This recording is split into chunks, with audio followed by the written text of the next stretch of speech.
మొత్తం మీద చిత్ర విచిత్ర పరిణామాలు జరుగుతున్నాయి. నరేంద్ర మోడీ మీదన ఎవరిని పోటీ పెట్టాలా?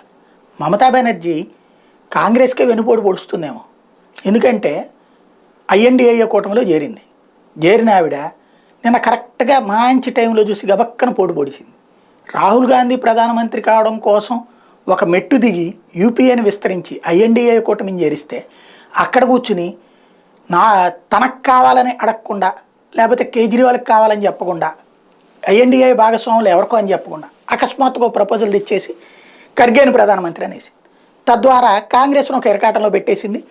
ఎస్సీని కాదన్నారు అనేటువంటి ఫీలింగ్ ఇప్పుడు కనుక కాదంటే కనుక, అందుకని పాపం ఖర్గేనే గబక్కన కంగారు పడిపోయి లేదు మనం అయిపోయాక చూసుకుందామని చెప్పాల్సిన పరిస్థితి వచ్చింది.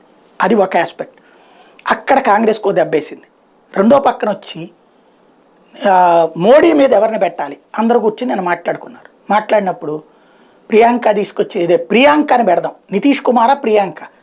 కాంగ్రెస్ తెలివిగా ఏం చేసిందంటే నితీష్ నిరికిద్దాం అనుకుంది. ఎందుకంటే నితీష్ ప్రధానమంత్రి అభ్యర్థిని అంటున్నాడు కదా, లాలు కూడా నితీష్ని ప్రధానమంత్రి అన్నాడు కదా, ఇది ఖర్గే కాకుండా రాహుల్ గాంధీ కాకుండా నితీష్ పేరుని తెర మీదకి తీసుకొచ్చాడు కదా. కాబట్టి తెలివిగా నితీష్ నిరికిచ్చేద్దాం, నరేంద్ర మోడీ మీద గెలవడం సాధ్యం కాదు కాబట్టి గెలవనోడు ప్రైమ్ మినిస్టర్ ఏందా అంటారు కదా, ఆ యాంగిల్లో చేద్దాం. ఈలోపు మమత దూరిపోయి ప్రియాంక వాద్రా బెటరు, ప్రియాంక గాంధీ వాద్రా అయితే బెటరు, సరైనటువంటి సమూజ్జిని పెట్టినట్టు అవుతుందని తీసుకొచ్చింది. ప్రియాంకకి అక్కడ డిపాజిట్ రాబోతే ఇప్పటికే మొన్న ఉత్తరప్రదేశ్ ఎలక్షన్ అంతా ఆవిడే చూసుకుంది, ఆవిడే పీసీసీ చీఫ్ ఒక రకంగా.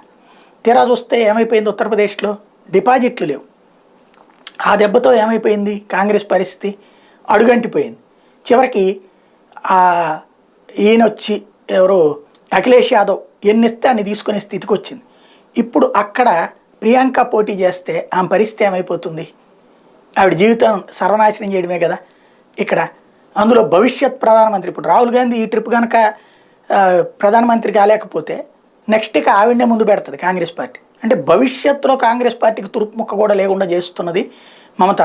ఆవిడ బీజేపీ కోవర్ట్ అని అందుకే వీళ్ళు విమర్శిస్తుంది కమ్యూనిస్టులు.